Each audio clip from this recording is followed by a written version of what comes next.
Love me a tea. Okay, so let's get into it. Coming out story. So I'm gonna take y'all back. Transport y'all. We at UD. This is fresh. Like thinking about this shit, fresh. So I think I already had moved in to my dorm with the friend I was dorming with at that time. Moved in and I needed help to get my Xbox connected to the Wi-Fi, right? And the person that helped my roommate at the time get his TV connected to the Wi-Fi was a mutual friend we had, but it was more so his friend because I personally did not fuck with him because of certain shit. Like certain shit I peeped and I didn't like that. And I feel like we did have a conversation of me expressing that, or we didn't. I don't know. But I really didn't fuck with him because of that. But also, my roommate, like I said in the last video, he at that time that was my best friend, and at some time it was a shift, and he would start like just acting different in terms of like wanting to like just the behavior switch up, like I had talked about in the beginning, like when I would act like give excuses or like enlighten people on why he could be acting the way he's acting. That's the period we in. That's when the switch up was happening. So when lunch would come, he would not go to the lunchroom, and usually we like all the people that I call my friends and the group will be in the lunchroom. But you could also like go if you was past a certain capstone, you could go to the teachers' rooms and eat in their room. But also, if you was like a teacher's favorite, no shade, a teacher's pet, you could go to their room and eat in there. They had no problem with that. It was a couple of teachers in that school that had, not a couple, let me call it for a buck, let me keep it a buck. It was a lot of teachers, if not all the teachers, that had favorites. And you obviously knew who those favorites were. And it just, thinking back on it, it resembled like the dynamic at home, and especially if you had other siblings, like the fight for like mom and dad's attention. Basically, that's what it gave. No shade. I kind of didn't care to be in the faces of them adults because I seen through them, and some of them we just did not vibe well because one, we gonna leave it at that. So he would be in one of the teachers' rooms, and that was cool and all. But because that was happening, he, I think, rekindled a friendship with someone he said he knew from preschool, and they had a friendship. So eventually, like, instead of it being like me and him, it was him and the friend that he had, the new friend he just made. And at the time, I'm gonna call it for what it is and how I felt. I didn't like that because I lost my friend. Like, I was alone after that. I realized like everybody, they got their friend that they got their best friend, but I really didn't have my male best friend. Now my female best friend, not Sasha, because Sasha was just the type to have a lot of friends, and like it didn't matter like who she was with. She had at least one or two of the friends in her group with her. So like I didn't want a third wheel and shit like that. When me and Sasha was together, We're gonna talk more about Sasha too, because it's not all bad work. It's not all bad blood with her, and not all bad experiences with her. But the second best friend I was talking about that I would potentially like to rekindle with, she she had her own best friend, and I'm gonna talk about her too, and how I realized, like, at the end of the day, like, you not even a best friend either. You a friend that claims to be my best friend.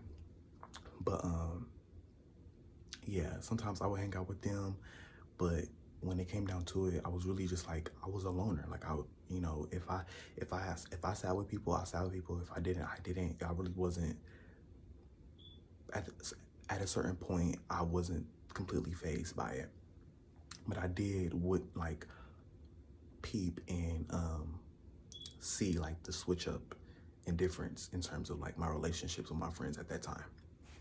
Okay, so with that backstory having been said and placed, let's go to the future, but also the past, which was college. Because like I said, I just moved in to UD, which is college, and I'm getting my shit set up, and I needed my Xbox to get connected to the Wi-Fi, and the only person that knew how to do it at the time was one of my friends, mutual friend. Between the time that they first met and built their friendship, my roommate eventually like got us all together, and like we all ended up being like a trio and a friend group within a friend group. But that's neither here nor there, because at some point I realized like I was being used. Like, the only reason why I would be brought around was because someone needed something, whether that be drugs or like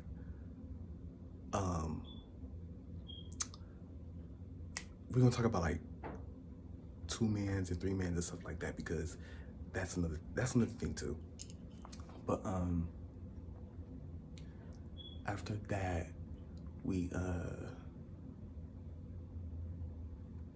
after I needed help, I asked one of my friends, and he got his mutual friend.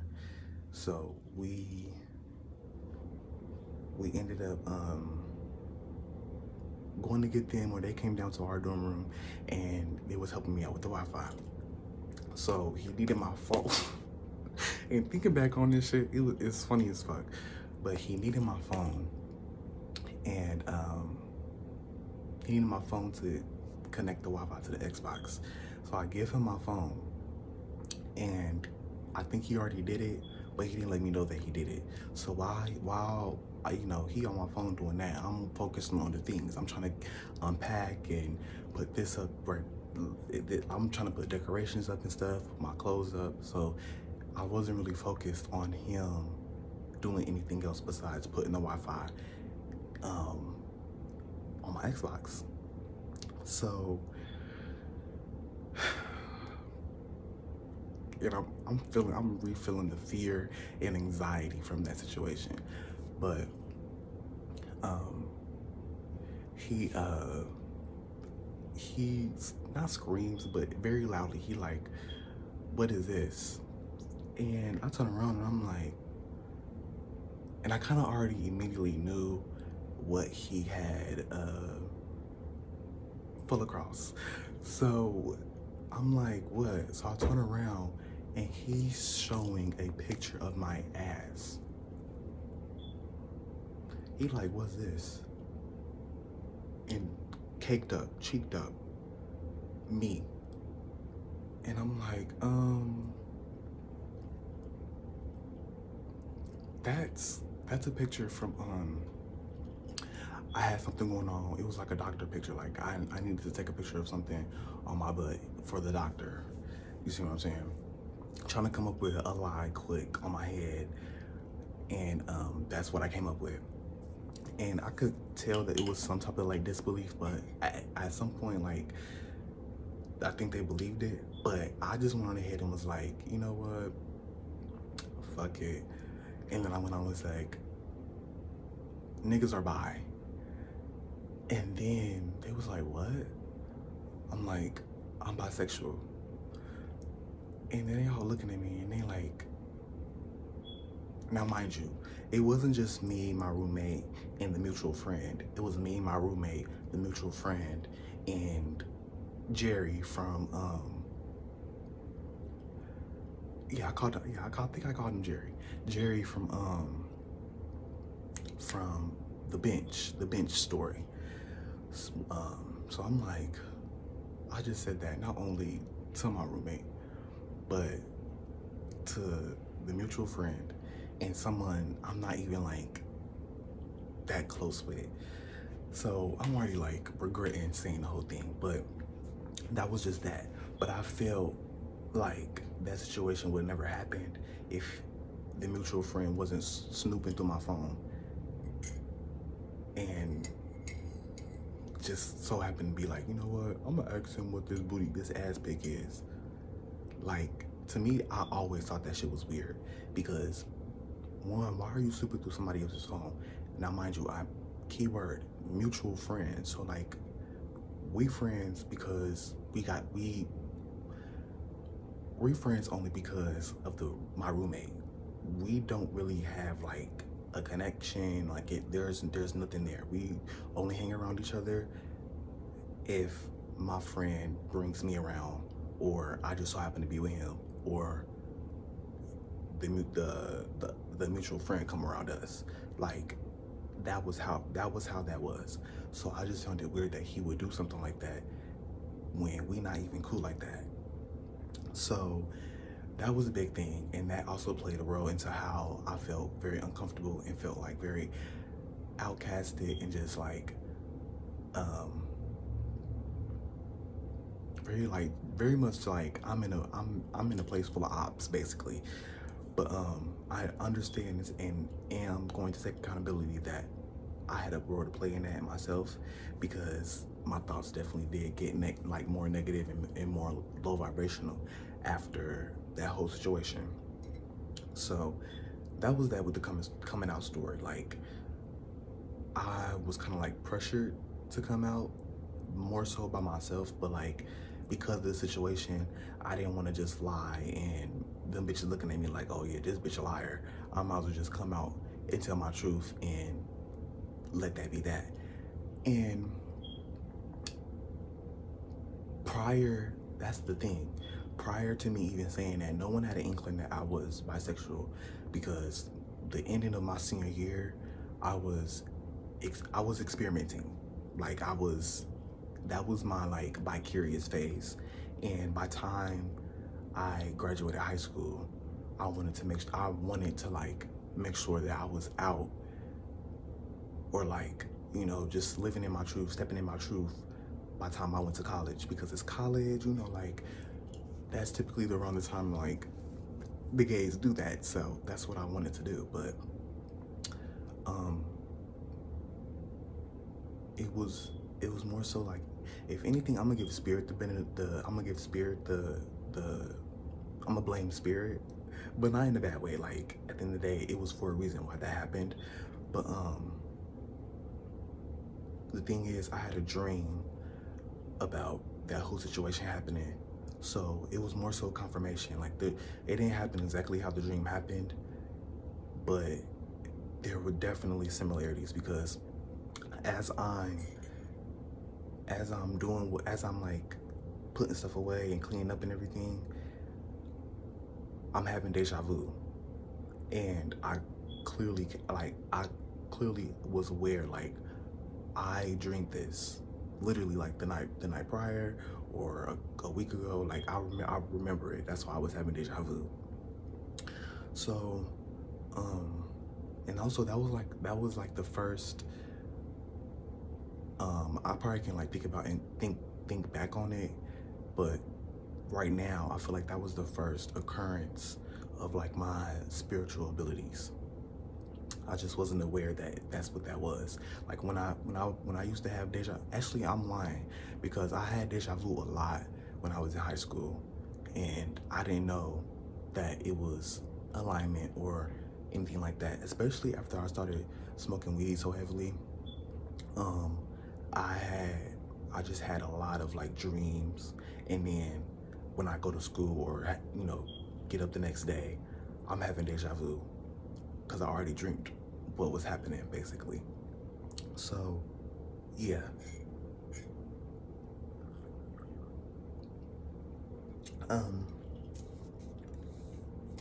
me crushing on Sasha. So, like I was saying, like when it was me and Sasha, it was me and Sasha, and I developed a crush on her because besides my roommate, she, like, in terms of friends, she was the other one I had a crush on because of just like the time we spent together and kind of like the things that then happened.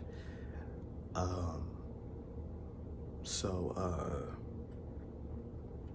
it was just certain things that happened that made us get closer. Like when I don't know if she successfully did it or not, but I was there when she was getting her when she was getting ate out by this nigga from school. Like when she got ate out by him, I was in the house. I was in the house, and I'm not saying this to bash her, but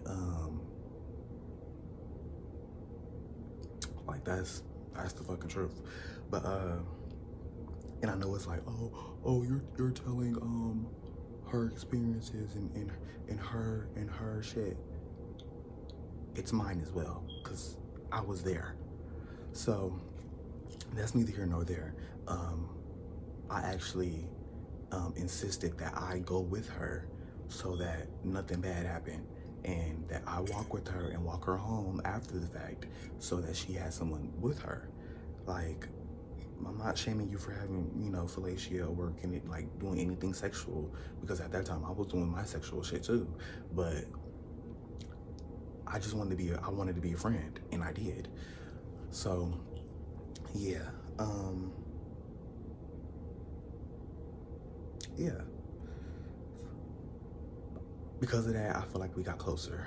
And it was other things too that happened, and like showing up to birthdays and shit like that, and just like how we interacted during school. Like the friendship was developed because like eventually I really did love her, and at some point I was in love with her because I just liked her. Like and she was a Scorpio. She's a Scorpio, so like it was just like, it's something about them Scorpios. Me and them Scorpios, the friendships be like chef's kiss. But eventually it's like, I don't know. But I was unhealed, and at that time they was unhealed, so that's part why it didn't really like work out. But to each his own. Now the best friend, the second best friend, that had her own best friend, that was claiming I was her best friend. And that's no shade, that's just really how it was. But she, on the other hand, like I said, we trauma bonded.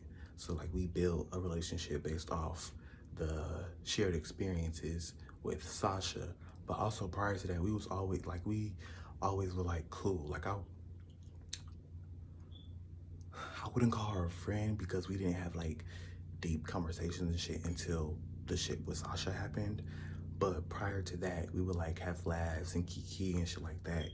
That was the thing. Like our fondness for each other happened because of like laughing, like joking and shit like that. That was somebody I can like bounce off of. Like her energy was very much like that. Like if I say a joke, she said a joke, and if she said a joke, I said a joke, and we was just laughing. Like it was healing as well, because all you want to do is laugh. You don't want to be mad or sad or in the dumps all the time. You want to laugh. So that was what we had built our relationship off of in the beginning. But after, it turned into like the only us talking about the deep things. And now that I'm thinking about it, us talking about the deep dark things in terms of like Sasha, and then like eventually like her grandmother had passed. So it was more so I was the problem, because I was afraid to get vulnerable, not only with her, but with all my friends, because the only one that really knew my situation in terms of like home and like the shit that I would be willing to share here and there was my roommate. And he really did hold space for me and gave me very good advice.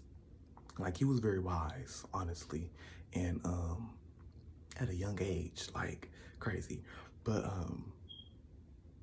that that was how, like, me and him, that's how I was like, you know what, this is my friend. Like, that's a friend because of that. Like, holding space for me and give me advice, and also laughing and shit like that, and having time where we get serious and we talk about deep things. Like, that was good. Now I really do miss, like, having male friends and just like that brotherly, like, love. Because, like I said in the beginning videos, we wasn't like, my love for him never reached a point where I was like, you know what, I want to have a relationship with you. But because Sasha was a girl, it was like half and half. Like, I could see us getting, like, being together, and I could also be like, no, I just love you because you're just a good ass friend. But yeah. So back to the second best friend. She had other friends. She had her own friend group, and she also had her own best friend. So um, it was times where we really didn't, like, we wasn't together. So that's why I really didn't feel like the connection was that strong, because I knew at the end of the day, like, I'm not your only friend. So in a way, I guess I was jealous. Like, not I guess, let's be real. I was jealous. I was envious of my friends having other friends. And that was because I wanted all the attention. I was attention whore down, because I wasn't getting the shit at home. There was no one paying attention to me at home. So, going to school, it opened that door for me to be loved in a way that I wasn't getting loved at home, and getting attention in a way that I wasn't getting attention at home. So yeah, after a while, I realized not only my second best friend, but a couple of my best friends, I realized that they had a purpose, and I realized, like, they had skills and dreams and creative outlets that I wanted to, like, inspire them to, like, go down that path. So, like, my roommate, he was just amazing at, like, rapping and, like writing lyrics and shit like that. And I was never envious or jealous of that. If anything, I was inspired, and I fell in love with that too. But, like, the fact that he was so creative in that sense, rapping and shit like that, I just love that.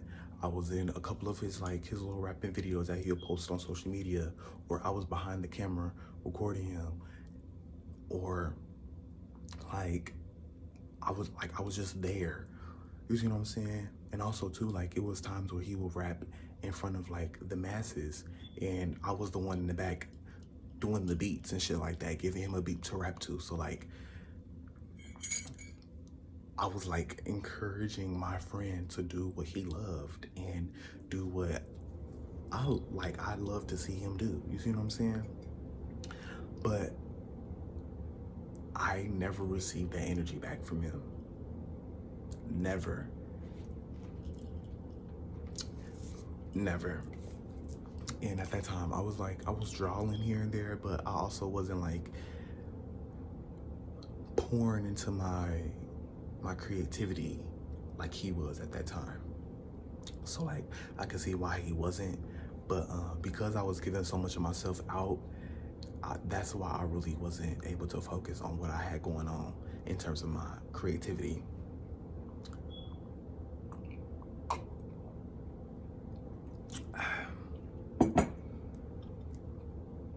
Now, my second best friend, it's really just two, it's just really them two.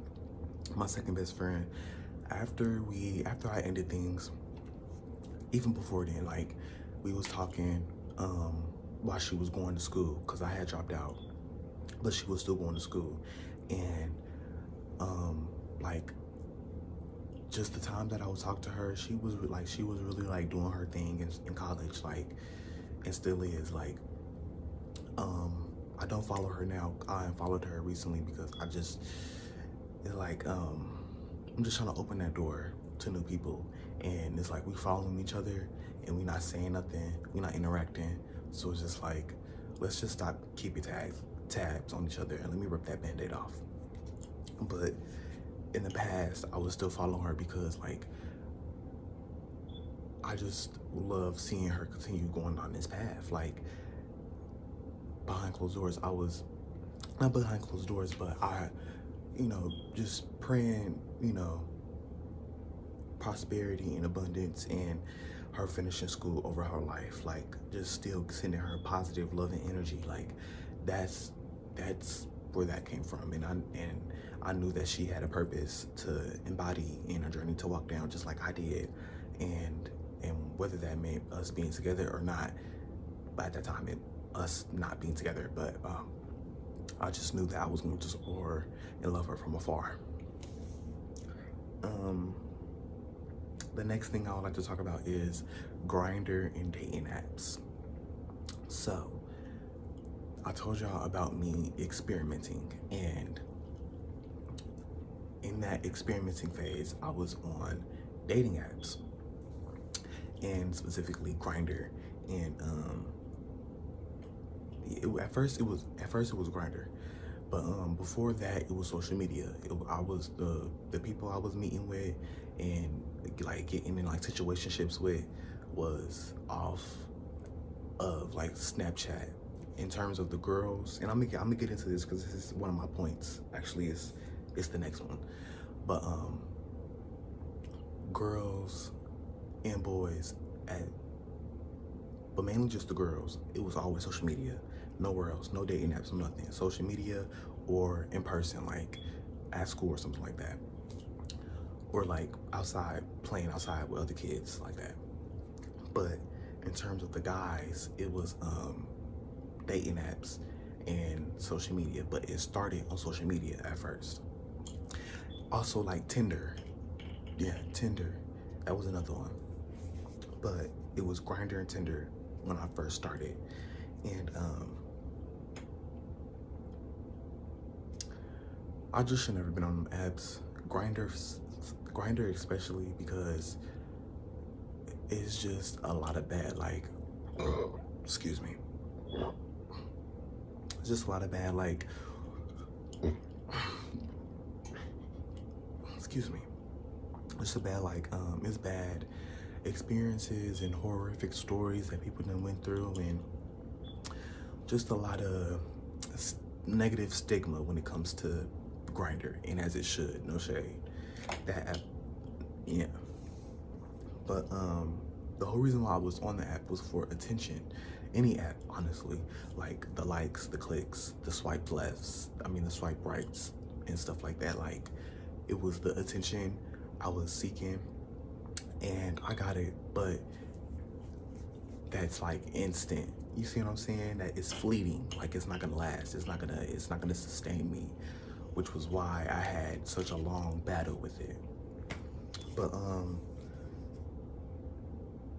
this leads me into my next point, which was dating girls versus men. And mind you, I'm saying dating girls versus men, because I only had three, 4 girlfriends when I was cosplaying as a straight nigga. After I came out, and of course while I was bi-curious, I was experimenting with men. But I told you guys that I started to experiment at the end of my senior year. And at the end of my senior year, it was this girl that was on my top, and I really didn't want her. Partly because of the reason, like, majority of the girls that I dealt with, they had some type of sexual trauma, whether they've been molested, raped, or just like some type of sexual trauma, molested or raped, and or physical trauma. One of my ex-girlfriends, she was actually physically abused by her ex-boyfriend. So that was that. And then when I came out and I started to explore men, and I'm saying men purposely, I'm gonna get it intentionally, so I'm gonna get into that. But when I got into that, it was more fast paced. You see what I'm saying? So with the girls, I felt like it was slower in terms of like us getting to know each other, and like us, having that time to talk about things and get to know each other and actually date before moving on to sex. And every single one of them, before we even had sex, we already like established a relationship and a foundation of us being friends, us confiding in each other about anything, and us talking about trauma and us healing and all that shit at a young age, honestly. Trauma bonds too, yeah, that was a big one. But once I started to deal with men, it was harder for that. So the way that I thought I needed to confirm my bisexuality / gayness, I felt the need to have sex with a man. And I did, and I do believe he was my age. The first dude I ever had sex with was my age. Met him on Facebook. And from then on, the age range was like either they was my age or a little bit older than me. And that's what I wanted at that time. I wanted someone either my age or someone just like maybe a couple years older than me. Boom.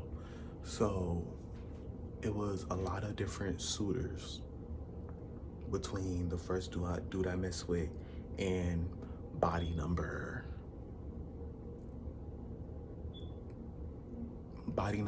5.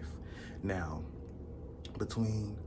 include body number 5, including the first one, including the first body. So yeah, between that time, I say it was about year and a half, 2-year span of different basically like booty calls, no shade, situationship / booty calls. Not even a booty call, like casual sex, but it wasn't like it wasn't like we was together. You see what I'm saying? So I'm not gonna get into the sexual experiences I had with men. I'm gonna do that in another video. Or I'm not gonna get into like the different men I had sex with, because y'all really don't need to know that. But basically what I'm saying is like the correlation and the difference was that sex eventually became evolved, whether it was a man or a female. Sex was always something that the people that I wanted to have a relationship or did have a relationship with romantically, they wanted sex. It was lust. Like we lusted after each other, and I was like lusted on. Because it was a lot of times where I didn't want to have sex, especially with the girls. Like I didn't want to have sex mainly because I didn't want to have a baby, but also it was just an uncomfortability with having sex because of my trauma with my stepsister and her molesting me and trying to rape me. So it just always felt uncomfortable when it came to girls and them pushing up on me and stuff like that and wanting to have sex, because I didn't want to because of my trauma. Now, and it made sense because what happened with me and my stepsister that I did not like. I did not, yeah, it was wrong completely, but I did not like it. But the sexual trauma I had with a boy, it was wrong completely, but I ended up liking it. So, I don't know what that says. That need to be like in some type of scientific study. But yeah, that's just the truth. Um, where was I going with this?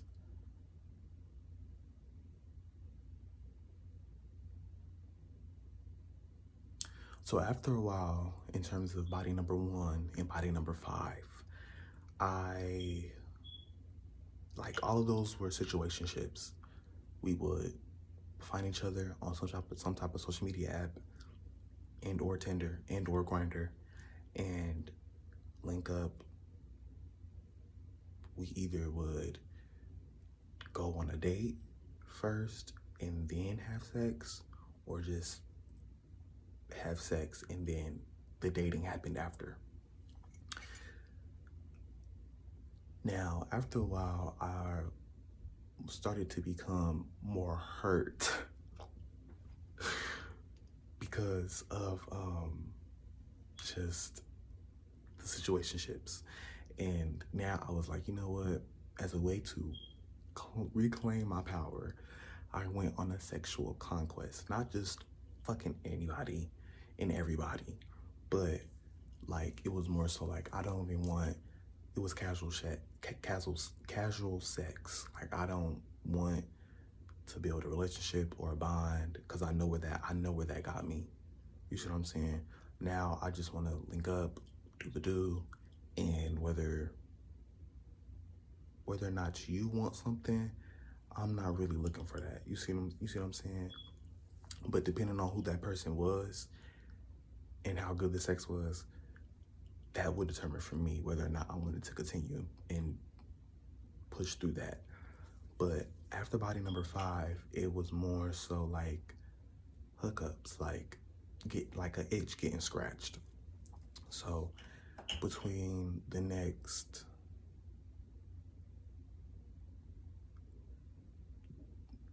year and a half, I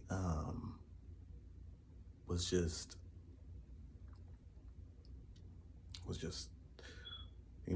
conquering. Saw this one like it. An example would be I'll get on Grinder, like I want to have sex 1 month, and I'm like, okay, I'm about to go out and I'm about to go see if I could, find me a suitor. So, and I realized like men are whores, like men are sluts. So it wasn't really that hard for me to get some dick or to get some ass, because at the end of the day, like if you was gonna give it, somebody else was willing to give it. You see what I'm saying? So it was really like fucked up, but that's just the hard truth out here right now. I'm literally on abstinence. Girl, I don't know how to pronounce it, but I haven't had sex in like a year and a half now. So like we going strong. But it'd be like 1 month, I wanna do the dirty. So I would. And then the next month or another month after that, I'd be like, okay, I wanna do the dirty again, but with somebody else. I would. And that became a cycle up until body number 11 or 12. I haven't went past 12, but imagine 5 to 12. That's 7 different dudes in the span of 1.5 years. So, yeah, I was bringing niggas home, and I mean like men, like they're not boys, and they weren't around my age or a couple years older. They were men, like 5, 10 years older, or I was going to them doing the deal.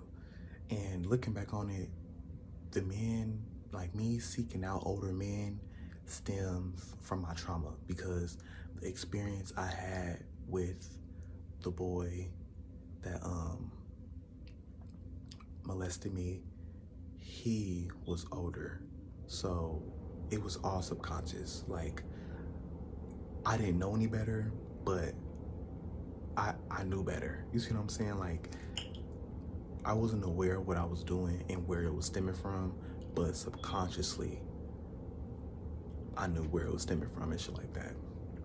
So, hold on.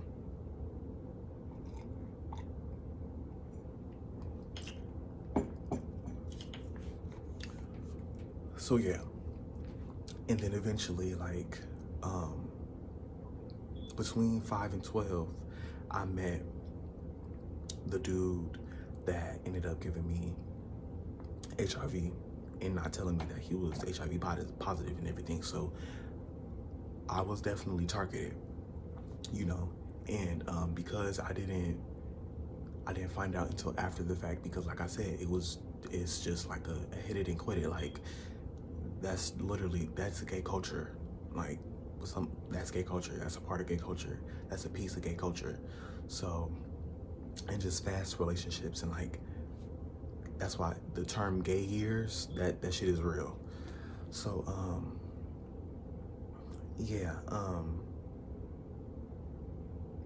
and even after I got my status, it was a time period where I didn't have sex, but also, like, after that period, I ended up getting back into it.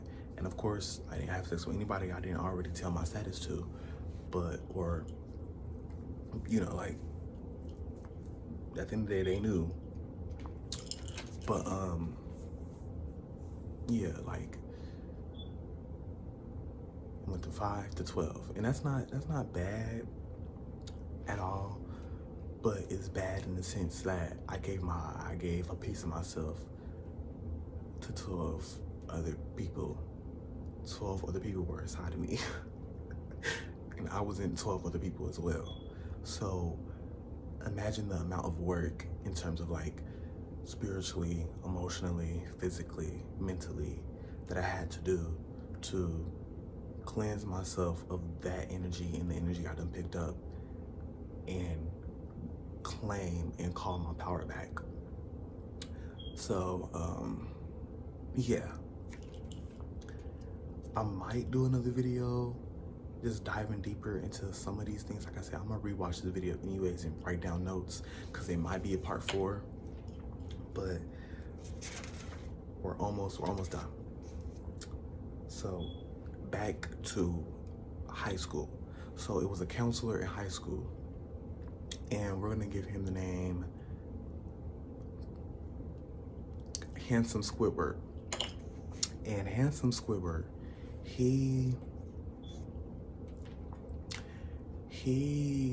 was always, like, he gave the vibe that he was straight, but we all knew, like, it's a possibility that he gay, or we just made, like, he just comfortable in his masculinity. Like, he could be whoever he is, but we as students, as kids, we always knew subconsciously, like, that nigga gay.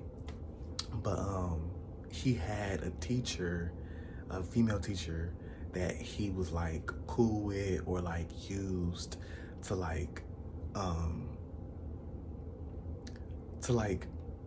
shield from even being like, oh yeah, he gay.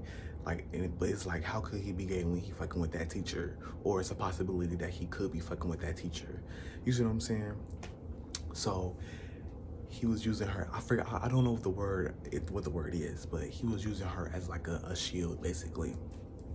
And I feel bad for her, because, like, girl, like, I could tell that she really liked him, and he didn't want her. So that was that. And I ended up getting into one of his, like, his programs, his after school programs, and I just ended up, like, building a bond with him, partly because I was talking to him, like I was confiding in him on certain shit in terms of like school problems and stuff that was happening at home. But some of the things that were happening at home, I felt like I couldn't tell him because CPS would have been knocking on the door, no shade. So, or some like he would have had to report whatever it was.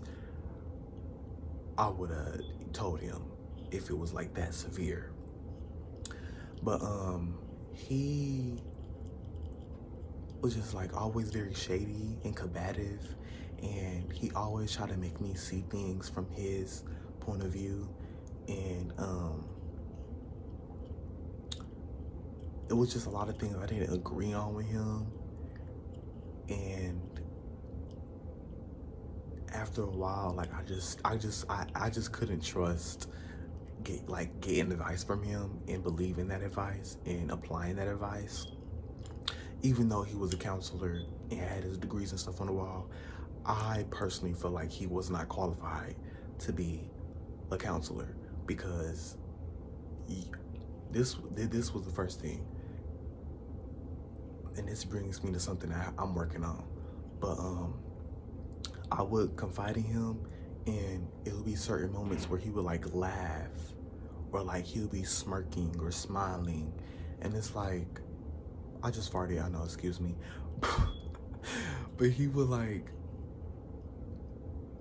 just laugh or be smiling, and I'd be like, bitch, this is not funny. Like, this is my life. Like, he would laugh about the wrong shit and find shit that I did not find funny, and I did not like that. So that was that.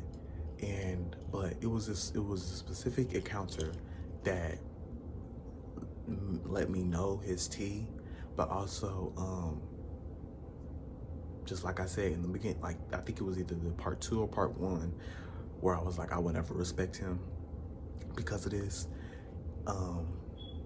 And this is a confirmation too. I got confirmation on what I'm about to say, but it was a lot of people placed in my life that were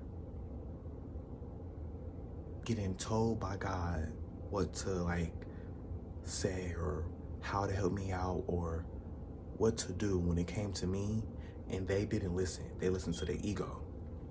So in this moment, I think I was in the process of thinking about leaving college. And like I said, I went to UD, and my school, I don't think I said this, but my high school and UD is one and the same, basically. Like, the high school was a floor of one of the UD buildings. So basically my school was on a college campus. So one day after my ceramics class, and the only reason why I remember this is because I love ceramics. I loved that class when I was at UD. That was the only class I loved. But and it made sense because I was in the transition of becoming a fine arts major, because I went to UD to become an engineer, but I realized you needed certain ACT scores to get in certain math classes, and it just was harder to do than it was like fine arts.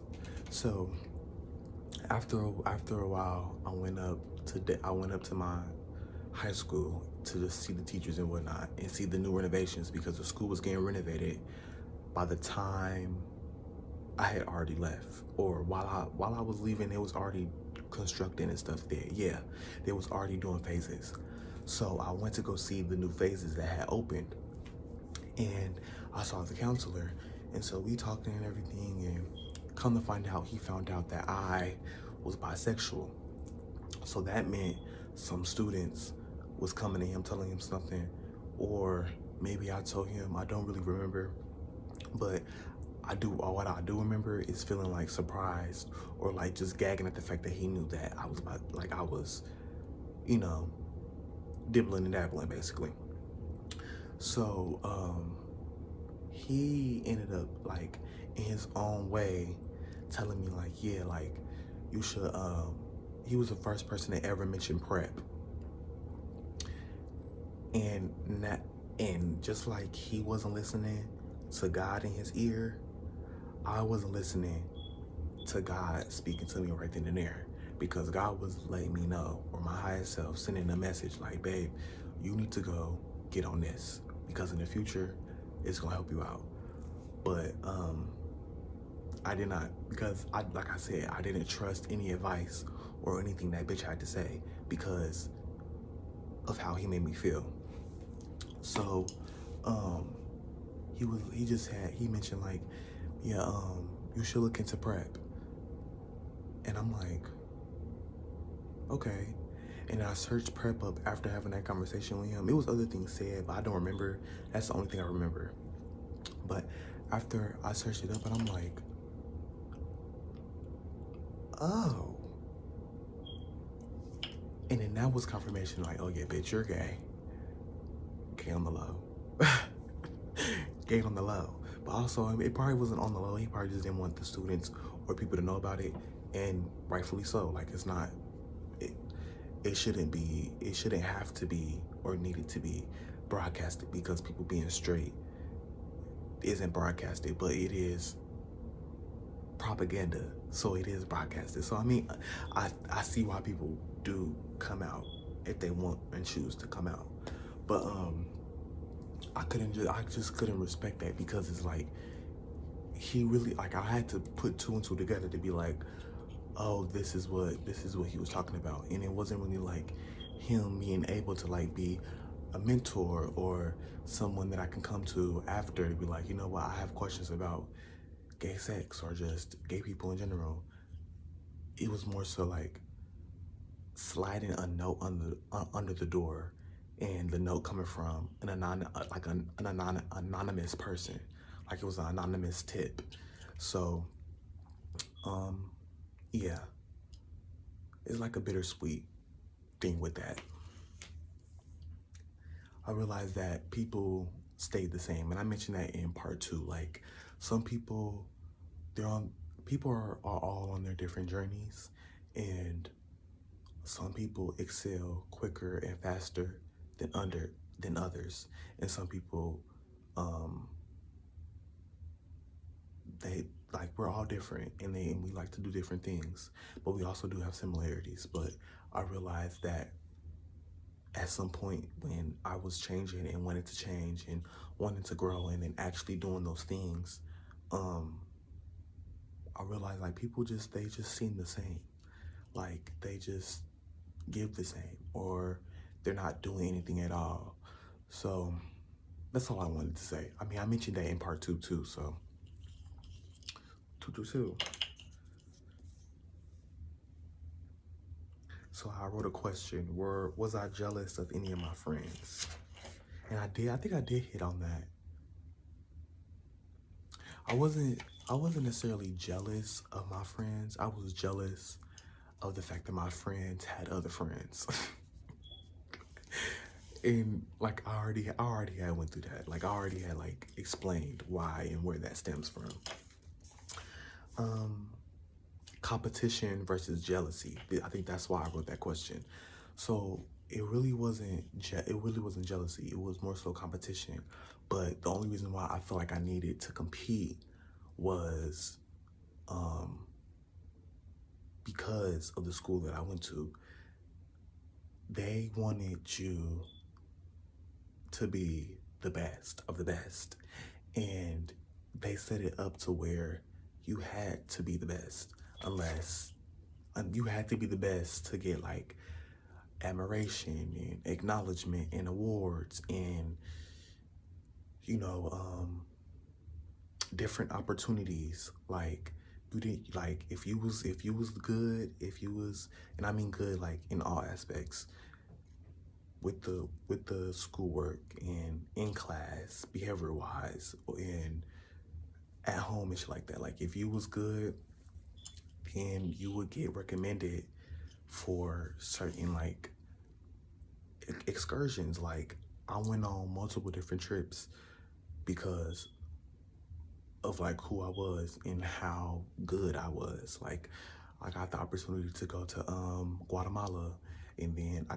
got 2 opportunities to go to Washington DC. Like, it was multiple different opportunities that I got to go on, and I thank them for that, but also it caused me to like feel the need to compete and like be the best. And yeah, I also have on here competition amongst other niggas. And that's where it really starts. So specifically with my best friend, the best friend I had at that time, he loved to compete for the female gaze and female attention. Let me not say female, for the attention of the girls. Like he wanted the girls to pay attention to him, and like and that just came with his who he was at that time, like very flirtatious and very like, you know, he was a flirt, like he was a big ass flirt. And at some point it became uncomfortable because it was just like I will always be around when the shit would happen sometimes, and I'm just like why am I even around? Like I will always third wheel, like even though he wasn't really in a relationship, but like anytime he was messing with somebody, I was always around witnessing him messing with them. So that was that. And then I had a nephew from my sister's husband side, and he did the same thing. Like whenever we was around girls or whenever we was around just like people in general, he would do certain shit to just like get the attention of everybody. And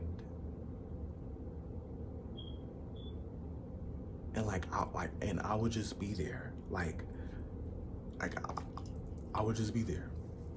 And I don't necessarily think it's their fault. It's not their fault, because at the end of the day, like I felt like I didn't want to be seen. So seeing him want to be seen was like awkward and triggering for me, because it's like, why do people want to see you and not see me, like type shit. Like I guess that's where the jealousy can come in at. But I could also remember certain times where I got attention too, but because the attention was on me, sometimes I felt like it was taken off of me by people. Like they didn't necessarily want me to have attention. And it's like a toss up back and forth, but the percentage of like me feeling some type of way about other people being seen is higher than the other side. But yeah, I just realized it's just, and this is in general, like it's a lot of competition when it comes to boys and girls, and vice versa.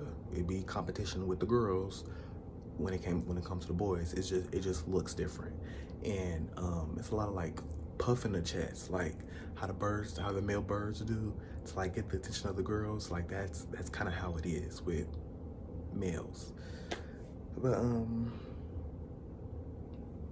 speaking of my nephew,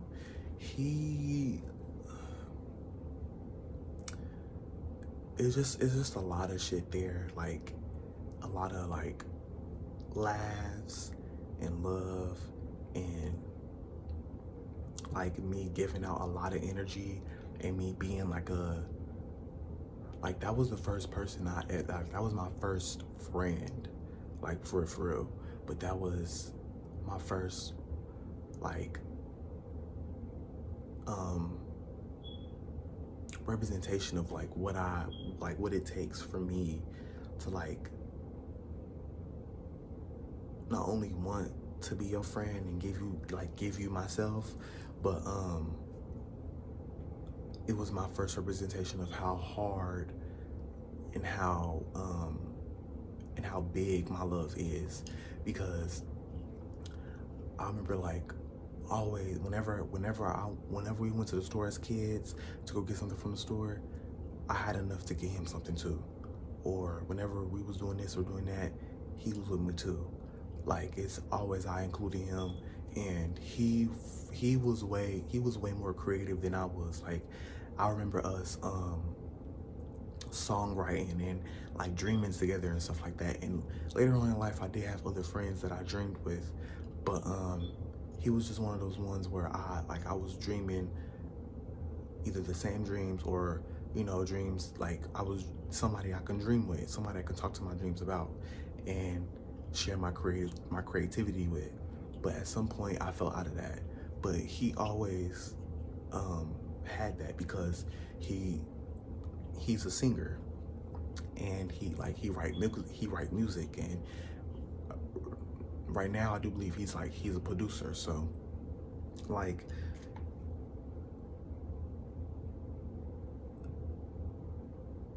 I always spoke life into him. I always made sure that he knew that he can do it.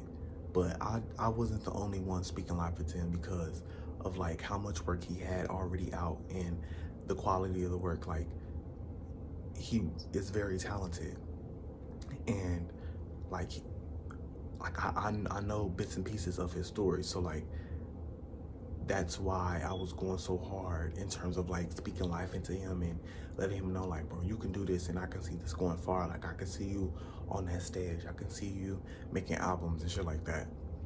But that energy was never returned to me. Like, now I'm gonna give myself the benefit of the doubt because give him the benefit of the doubt because I wasn't tapped into that creativity as I am now. But back then, there was nothing. Like, I was giving out so much love and support and you can do it and cheerleader and like being somebody else's cheerleader, that when it was my time, I'm like, yeah, like, and that's not how this works. Like, I just need to be doing what I'm doing and doing what I love, and without the expectation or want or need for that. Like, I love what I do so much. That's what fuels me. That's what matters the most. Not the applause and the attention and the the words of affirmation. Like, if I'm giving that to myself and if God is giving that to me, then I won't necessarily seek that from outside sources. You see what I'm saying? So that's that on him.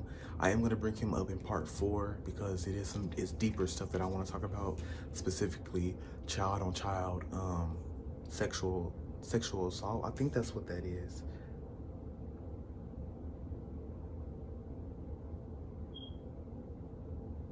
I think I gotta search on that, on the term, but the shit that Kiki Palmer was talking about, I think I gotta put the right term in there, but I'm gonna speak on that, and that's gonna be in part 4, and I'm gonna be talking about him in that. But last point, the people that I considered acquaintances or I viewed as acquaintances, they were never acquaintances. Those was my real friends. I just overlooked them. I overlooked them because those were people that I didn't want or didn't see myself being friends with. You see what I'm saying? I didn't choose to be friends with them. You see what I'm saying? But they gave me certain things that was like, you know what? I needed to like focus on them instead of the other ones. No shade, but yeah, this was like everywhere. It's like we going on an hour, but I hit on everything I needed to hit on. I'm going to like edit this and make sure that it's not too long. But I'm gonna hurry up and get off of it because I got the shit. If you're not feeling me, you're fearing me. I'm black as fuck, queer as fuck, 23 years old, and I'm just existing as me. Thank ya.